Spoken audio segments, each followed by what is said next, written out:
Hey there. Subscribe to my channel. And also press this bell icon. So you never miss any new updates. और जब बेटा उन्नति करता है तो माता पिता को बहुत खुशी होती है। बेटे का मकान अच्छा बनता है तो उनका मन गदगद हो जाता है। अभी मैं कल जहां सत्संग कर रहा था, शाजापुर जिले में सुजालपुर शहर में, अशोक सिंह परमार, राहुल सिंह परमार, अशोक सिंह की जो माँ है बहुत बूढ़ी है, धापूबाई नाम है। उसके मुंह में दांत नहीं पर वो हर समय हंसती रहती है। और फोटो बहुत खिंचवाया उसने, सबसे आगे आ जाती थी मेरा फोटो, और झुक के चलती है। तो मैंने कहा इतना खुश क्यों है? तो उसने कहा कि सब आनंद ही आनंद है। बेटों में कोई अवगुण नहीं, पोतों में कोई अवगुण नहीं।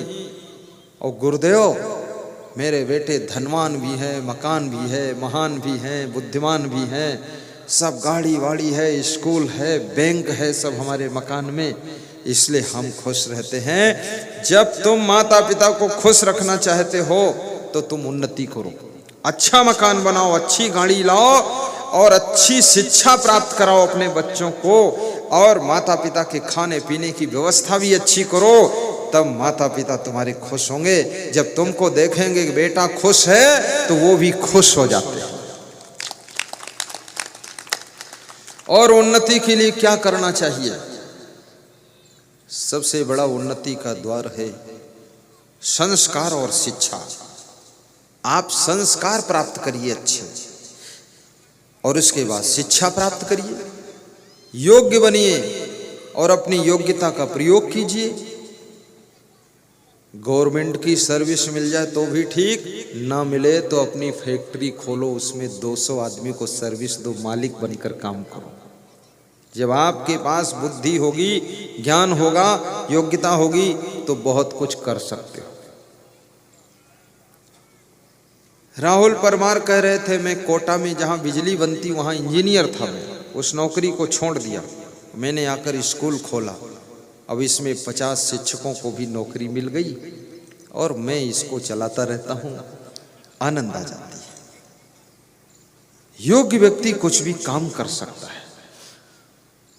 गाड़ी चलाना भी सीखो, सिलाई मशीन चलाना सीखो, भोजन अच्छे से अच्छा बनाना सीखो। विशेषता आप में होना चाहिए।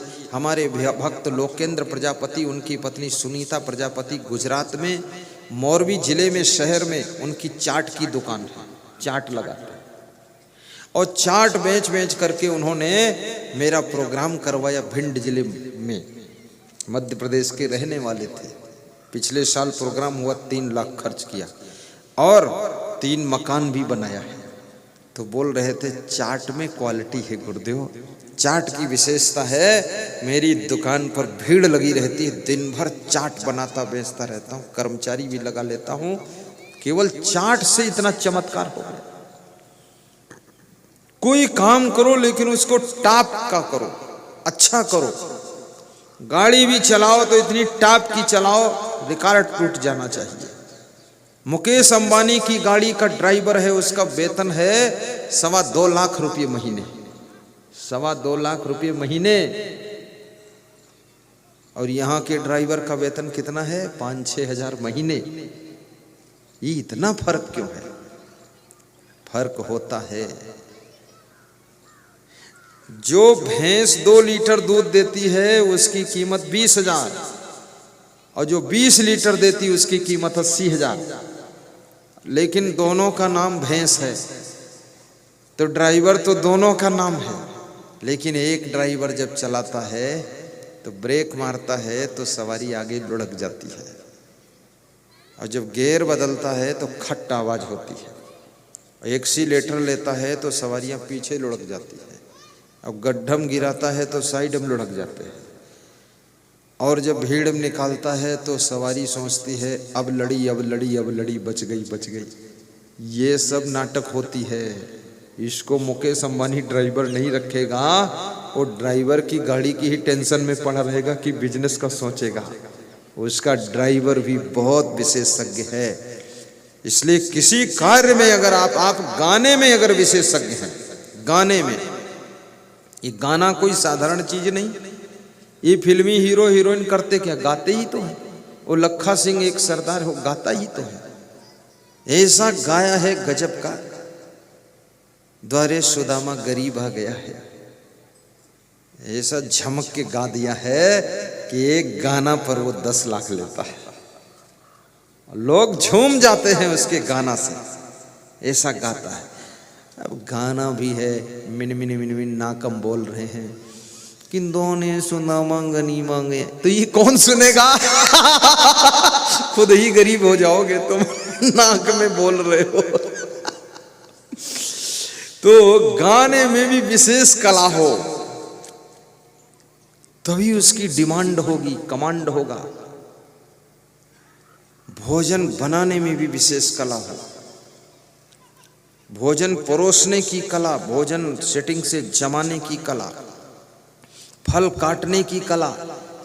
कितने लोग फल ऐसे काटते हैं जैसे कोई जानवर का चारा काटा गया है, खाने वाला उसको देख के सब कचपच कचपच, उसको खाने की हिम्मत नहीं।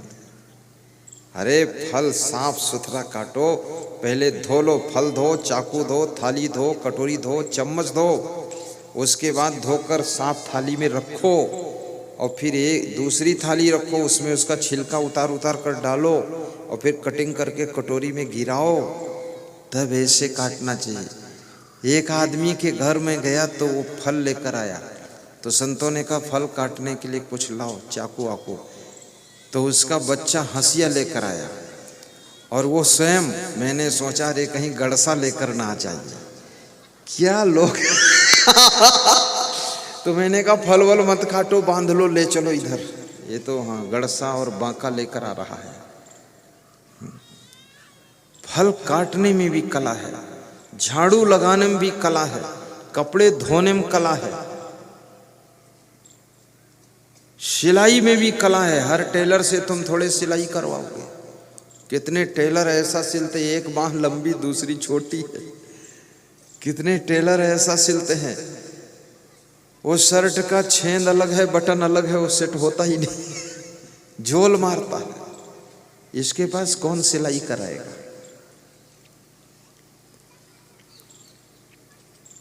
मकान भी बनाने की कला सीखो, अच्छा मकान बनाओ, राजगीर मिस्त्री बनो, फर्स्ट क्लास।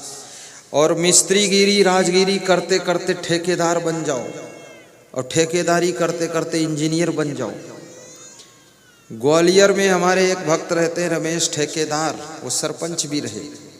तो कह रहे थे ऐसे मकान में बनाता था, बनाते बनाते ठेकेदार बन गया और ठेकेदार से मैं इंजीनियर हो गया। अब पढ़ाई किया नहीं, थोड़ा पढ़ा हूँ और दिल्ली के इंजीनियरों का भी नक्शा फेल कर देता हूँ। ऐसे ऐसे नक्शा गुरुदेव बनाता हूँ, गजब के नक्शा। आज तक 2000 नक्शे बनाया हूँ, कोई एक नक्शा दूसरे नक्शे जैसा नहीं बनाया, सब अलग अलग टाइप का नक्शा बनाता हूँ। उज्जैन में जो अपना कार्यक्रम हुआ था कुंभ मेला का, उसको बुलवाया था ग्वालियर से कि इसकी भी सेटिंग करो आकर के। वो दिन भर वहाँ धूप में घूमता रहा, बताता रहा यहाँ सत्संग स्थल, यहाँ कमरे बनेंगे, यहाँ गुरु का निवास रहेगा, इधर भंडार गृह रहेगा, और सब नक्शा बना कर गया था फ्री में। रमेश ठेकेदार अभी बोलते उसको। किसी कार्य को करो, अच्छा करो, सुपर क्वालिटी का करो। जिसके दिल में दया का खजाना नहीं, राम का नाम लेने से क्या फायदा, राम का नाम लेने से क्या फायदा। दान का हाथ आगे बढ़ाया नहीं, खाली माला हिलाने से क्या फायदा, खाली माला हिलाने से क्या फायदा। जिसके हाथों से दान नहीं हुआ तो माला घुमाने से भी कोई फायदा नहीं। और जो व्यक्ति इन कानों से सत्संग नहीं सुना, उसके कान होने से क्या फायदा। इन आँखों से दर्शन नहीं किया महान पुरुषों का तो ये आँखें होने से क्या फायदा। इस मुंह से भजन सत्संग के शब्द नहीं बोले तो ये जीभ होने से क्या फायदा। और इन पैरों से चल करके सेवा परोपकार नहीं किया तो पैर होने से क्या फायदा। और मनुष्य जीवन मिल गया, भक्ति नहीं किया, धर्म नहीं किया तो ये जीवन भी पाने से क्या फायदा।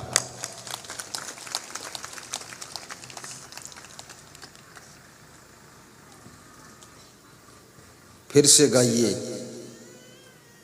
पाकि मानुष का तन जो किया ना भजन, पाकि मानुष का तन जो किया ना भजन, तेरा दुनिया में आने से क्या फायदा, तेरा दुनिया में आने से क्या फायदा। जिसको मतलब है बस अपने आराम से, दूसरों की मुसीबत से क्या वास्ता। जिसने माता पिता की न सेवा किया, जिसने माता पिता की न सेवा किया, उसको गंगा नहाने से क्या फायदा, उसको गंगा नहाने से क्या फायदा, उसको गंगा नहाने से क्या फायदा। बहुत बड़ी बात है, याद रखना।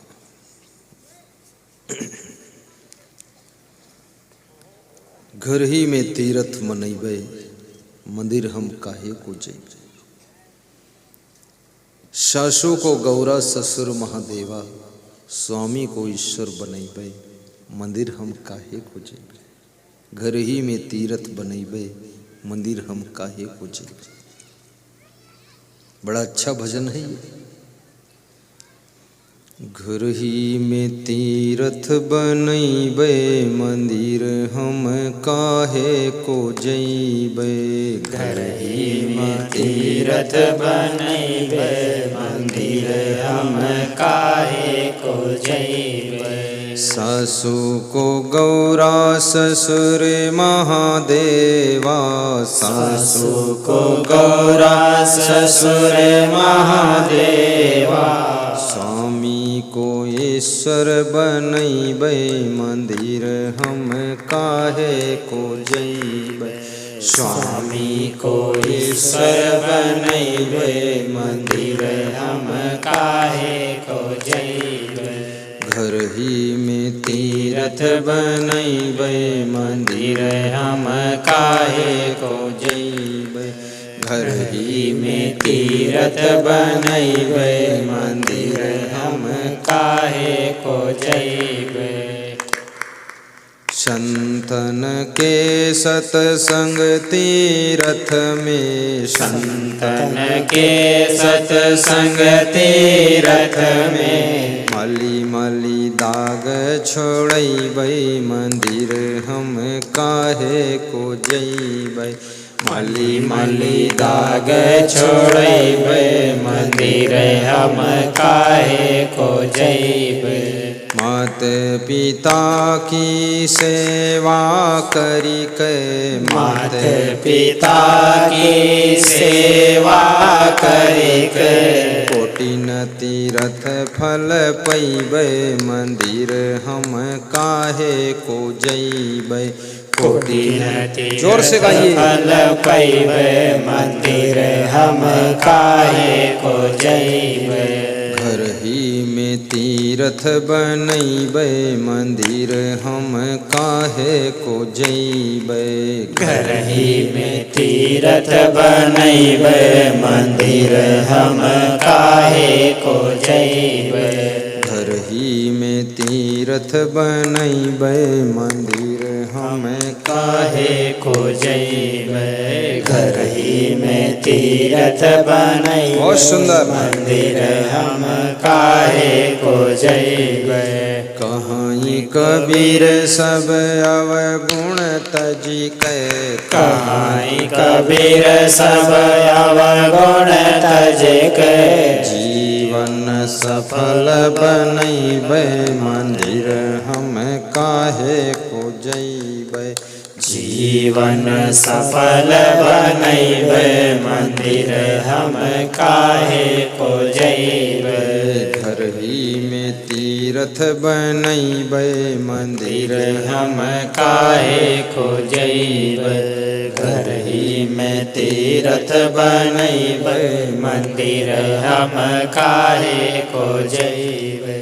संतन के सत्संग तीरथ में, संतन के सत्संग तीरथ में, मलि मलि दाग छोड़ैबै मंदिर हम काहे को जैबै। मलि मलि दाग छोड़ैबै मंदिर हम काहे को जैबै।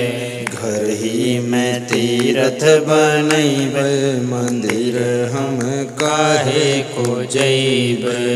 घर ही में तीर्थ बनैबै मंदिर हम काहे को जैबै। बोलिए सद्गुरु भगवान की जय।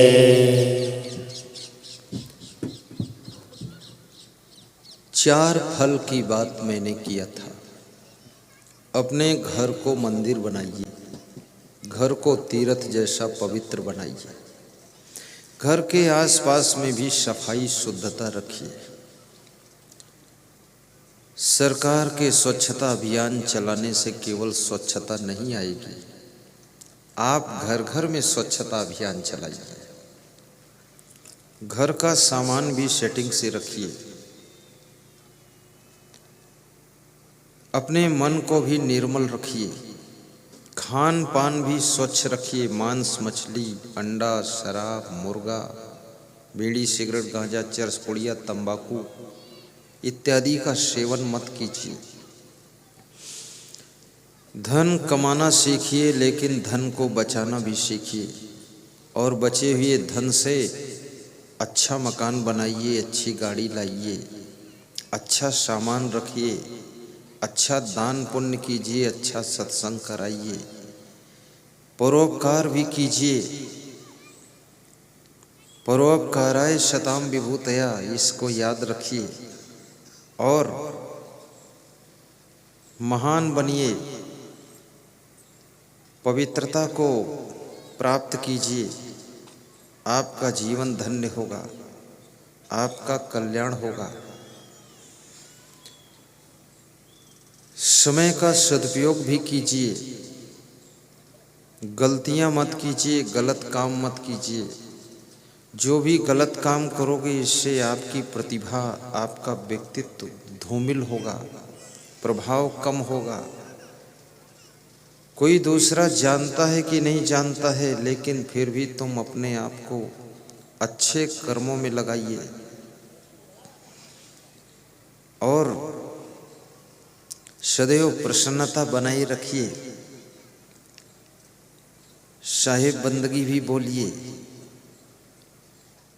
निगम रसाल 4 फल लागे, तामे 3 समाई। कबीर साहब ने वेद को आम का वृक्ष कहा है। निगम माने वेद होता है और रसाल का अर्थ होता है आम।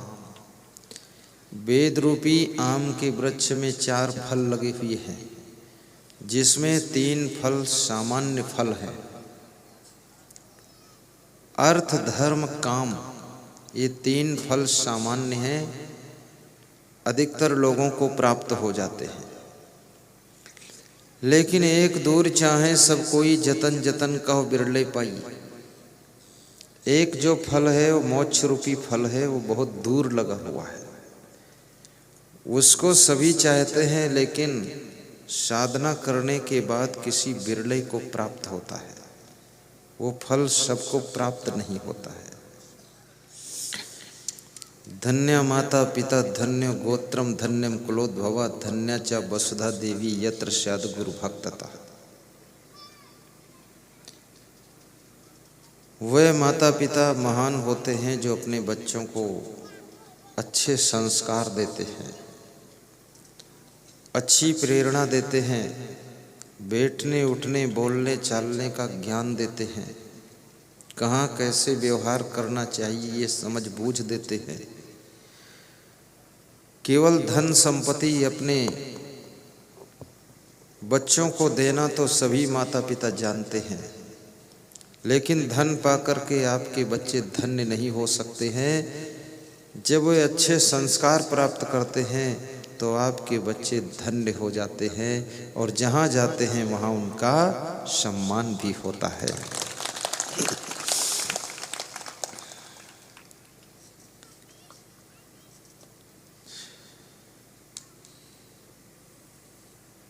निगम रसाल चारि फल लागे तामे तीन समाई, एक दूर चाहे सब कोई जतन जतन कहो बिरले पाई। ये मोक्ष रूपी फल सबसे दूर लगा हुआ है और जिस मोक्ष को सभी चाहते हैं लेकिन कोई बिरले मोक्ष पाता है। सबका मोक्ष नहीं हो सकता है, क्योंकि मोक्ष के लिए मोह छोड़ना पड़ता है और ये मोह छूटता नहीं है। ये ममता तू न गई मेरे मन से ये अंदर पकड़े रहती है। श्री कृष्ण भगवान से अर्जुन ने पूछा है कि जिनको मोक्ष चाहिए उन्हें क्या करना पड़ता है। श्री कृष्ण कहते, अर्जुन निर्माण मोहा जित संग दोषा अध्यात्म नित्या विनिवृत्त कामा द्वन्द्वैर्विमुक्ता सुख दुख संगैः गच्छन्ति मूढ़ा पदम् अव्ययं तत् गच्छन्ति मूढ़ा पदम् अव्ययं तत्। जो निर्माण है, महान होते हुए भी, योग्य होते हुए भी जो अभिमान नहीं करता है, जिसने अभिमान को जीत लिया है वो मोक्ष के लिए योग्य होता है। जिसने मोह को जीत लिया है, नष्टो मोहा स्मृतिर्लब्धा, वो भी मोक्ष के लिए योग्य होता है।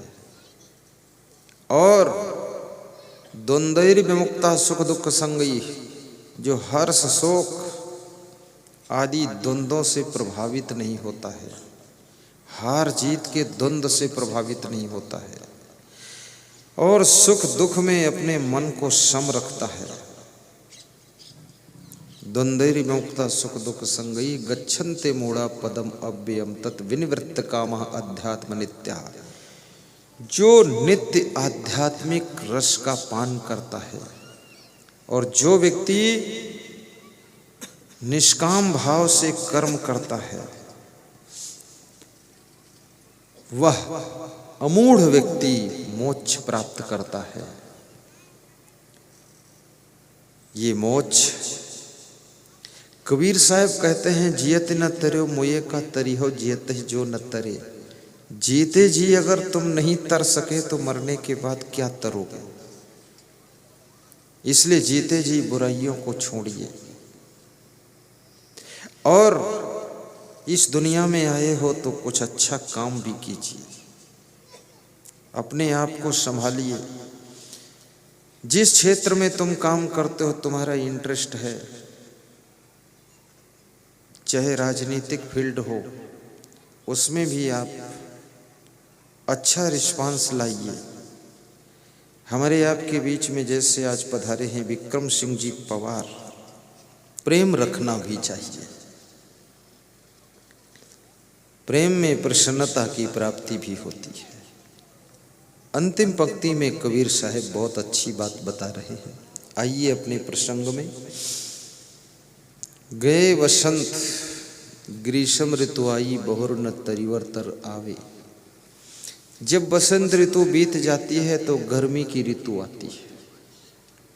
और गर्मी की ऋतु में हर व्यक्ति छाया और शीतल वृक्ष का ठिकाना ढूंढता है कि कोई वृक्ष की छाया में बैठूं या मकान की छाया में बैठूं। लेकिन साहब कहते हैं ऐसे ही जब मनुष्य की ये जवानी रूपी बसंत की बहारें बीत जाती हैं और बुढ़ापा का तपा हुआ बुढ़ापा आता है, तब मनुष्य शीतल शांति की तलाश करता है, कहाँ शांति मिलेगी। और जिनकी वासना रूपी वसंत ऋतु बीत गई, प्रचंड गर्मी की ज्ञान अवस्था आ गई, वे लोग पुनः इस संसार के जन्म मरण रूपी वृक्ष के नीचे नहीं आते हैं। उनका फिर मोक्ष हो जाता है, कल्याण हो जाता है। गए बसंत ग्रीष्म ऋतु आई, बहुर न तरिवर्तर आवे, कहीं कबीर स्वामी सुख सागर राम मगन होय सो पावे। कबीर साहब कहते हैं वही स्वामी है, वही सुख का सागर है जो राम की भक्ति में मगन रहता है, अर्थात जो गुरु भक्ति करता है, सत्संग श्रवण करता है, सदाचारी बनता है और अच्छे आचरण रखता है, समाज की सेवा करता है, उस व्यक्ति को ही आनंद की प्राप्ति होती है। आपको आनंद मिले, सुख मिले। दूसरा प्रश्न मैंने आपके बीच में रखा था महात्मा विदुर का, जिसके घर में 6 बातें होती हैं उसके घर में सुख रहता है। अर्था गमो नित्यम, नंबर 1, जिसके घर में आर्थिक आमदनी का स्रोत नित्य है। अरोगिताचा, और जिसके घर के लोग निरोगी रहते हैं, बड़े बड़े रोग नहीं। स्वस्थ रहने के लिए स्वच्छ जल पीजिए, शुद्ध भोजन कीजिए और साथ साथ में थोड़ा मेहनत ज़्यादा कीजिए। बिना मेहनत के भूख नहीं लगती है और बिना परिश्रम के शरीर थकता नहीं है और बिना थके शरीर ठीक से सोता भी नहीं, नींद भी नहीं आती। इसलिए थकना जरूरी है। और आयुर्वेदिक दवाइयों का प्रयोग भी कीजिए। थोड़ा थोड़ा बीमारी हो, थोड़ा दवाई ले लीजिए। आयुर्वेदिक दवा, चूरन चटनी वाली, तुरंत इंजेक्शन मत लगवा लीजिए। एलोपैथिक दवा तो लास्ट फाइनल में लीजिए जब बहुत बीमारी बढ़ गई है। अन्यथा ये आयुर्वेदिक आंवला, हरड़, बहेड़ा, ये चीज़ें बहुत फायदा करती है और जड़ से रोग को ख़त्म भी करती है। अभी एक डॉक्टर कह रहा था कि लोग पुनः आयुर्वेद पर वापस लौट रहे हैं। आयुर्वेद में बड़ी शक्ति है। जिनकी भयंकर बीमारियां हैं, पथरी का रोग है, बवासीर है, जिनके जॉइंटों में दर्द होता है, घुटना दर्द है, जिनका पेट बहुत दिनों से कब्जियत से परेशान है, ऐसे लोगों की यहाँ राजस्थान के एक सज्जन श्री चेवन आयुर्वेद कंपनी की शुद्ध पवित्र दवाएं लेकर आए हैं। उनसे लेकर के आप भयंकर बीमारियों से छुटकारा पा सकते हैं और उनके पास बहुत सारा स्टॉक है। और मन में अगर बीमारी है, मन में आपके ज़्यादा टेंशन रहती है, तनाव रहता है, उसके लिए सत्संग श्रवण कीजिए। और यहाँ पर पुस्तक की दुकान लेकर के जहाँ जीने की राह, सुख की खोज, भवयान जैसी पुस्तकें प्राप्त होती हैं, उन पुस्तकों को लीजिए और पढ़िए। गुरुदेव की तस्वीर भी लीजिए, लगाइए, मन को शांति दीजिए और थोड़ा ध्यान भी सुबह सुबह कीजिए। और यहाँ पर एक माला बेचने आए हैं, वो मध्य प्रदेश के ही है, भी 2-3 दिनों से आए हैं। मेरे से कह रहे थे मैं माला वाला रखता हूँ, आप भी माला फेरोगे गुरुदेव? तो मैंने कहा मैं तो माला फेरता ही नहीं, मैं तो मन को फेर देता हूँ, मन की माला घुमा दो। तो उनके पास में माला है, ऐसा कुछ सामान, ये आध्यात्मिक सामान है, धर्म वाला। उसमें से लेकर के आप माला गले में पहन सकते हैं। अब माला पहनना कोई आसान चीज़ नहीं, तिलक लगाना आसान चीज़ नहीं। एक आदमी तिलक धो रहा था हैंड पंप में, तो मैंने कहा क्यों धो रहे हो? बोले अब इसलिए धो रहा हूँ कि अब गलती करने जा रहा हूँ। क्या गलती करने जा रहे हैं? बोले शराब की दुकान पे जाना है, इसलिए तिलक लगाकर जाने की हिम्मत नहीं पड़ रही है। ये तिलक, ये माला, ये कंठी, ये सब आपको गलत से रोकते हैं। इसलिए लोगों ने तिलक भी खत्म कर दिया, माला भी खत्म कर दिया, ताकि गलत करने में संकोच न लगे। आप सिर पे टोपी लगा लो, देखो आपको थोड़ा सोच हो जाएगा, यार टोपी लगा करके गलती कैसे करूं। आप अपने मुखमंडल पर मूंछ रख लो तो आपको ऐसे गलत काम में थोड़ा सा शर्म लग जाएगी। आप सिर में पगड़ी बांध लो जगदीश माठ साहब जैसी, खड़े हो जगदीश माठ साहब।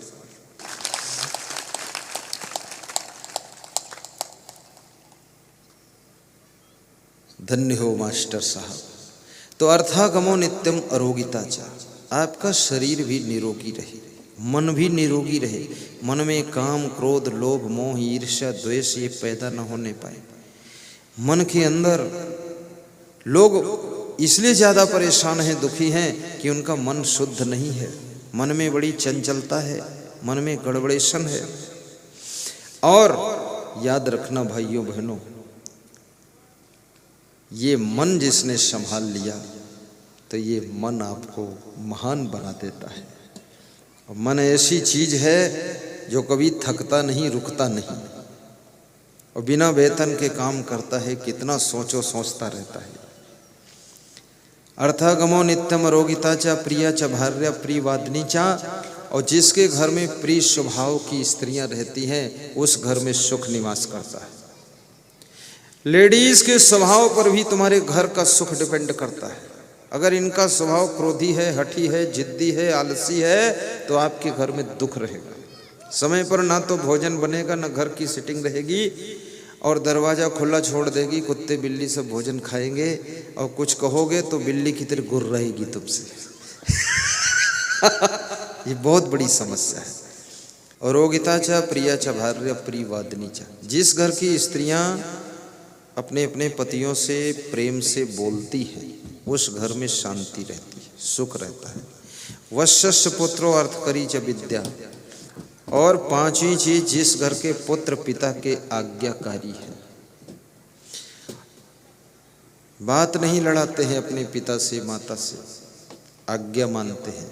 और जिस घर के सभी सदस्य कलाकार है, होशियार है, बुद्धिमान है, अच्छे तरीके से सब काम करते हैं, आलसी नहीं है, ये छठा गुण जिस घर में होता है उस घर में सदैव सुख निवास करता है। इसलिए 6 बातें अपने अपने घरों में पैदा कीजिए तो आपके घर में सदैव सुख रहेगा।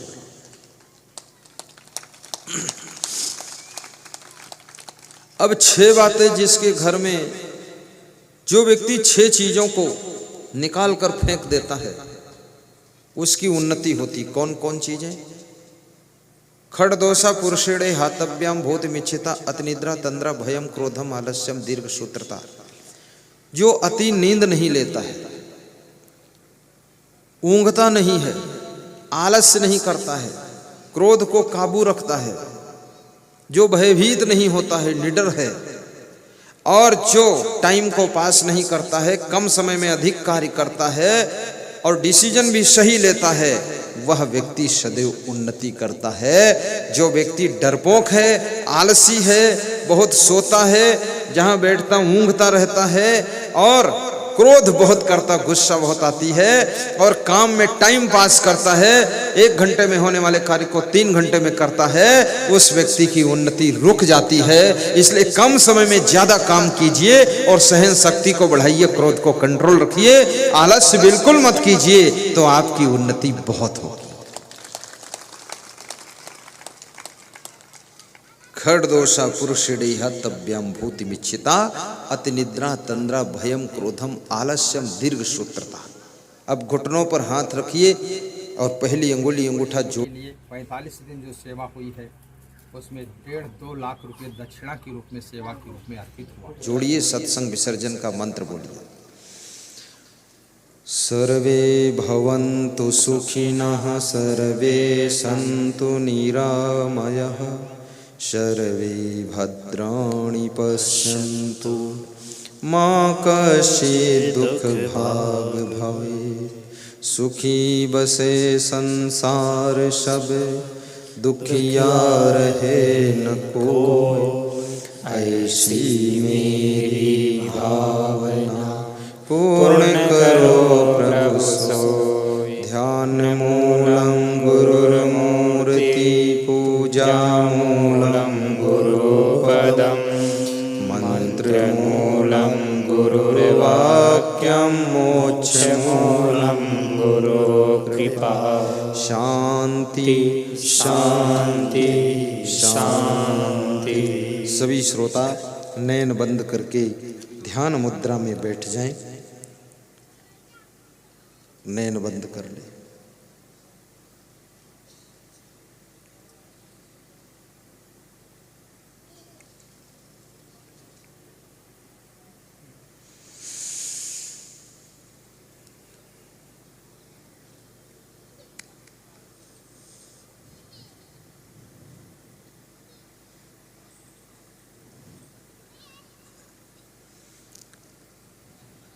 दोनों हाथ स्पर्श करके मुखमंडल पर कोमल अंगुलियां स्पर्श करें।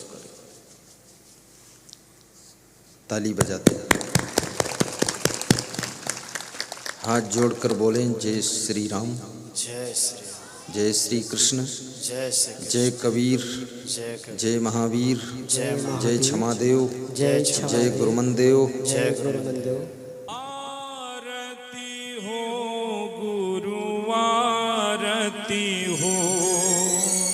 आरती हो साहिब, आरती हो, आरती हो गुरु, आरती हो, आरती हो साहिब, आरती हो।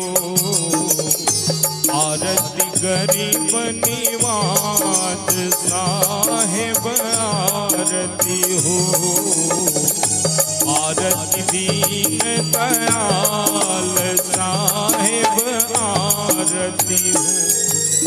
ज्ञान आधार विवेक की बाती, ज्ञान आधार विवेक की बाती।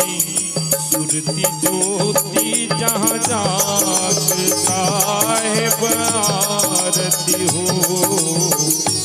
आरती गरीब निवाज साहिब, आरती हो।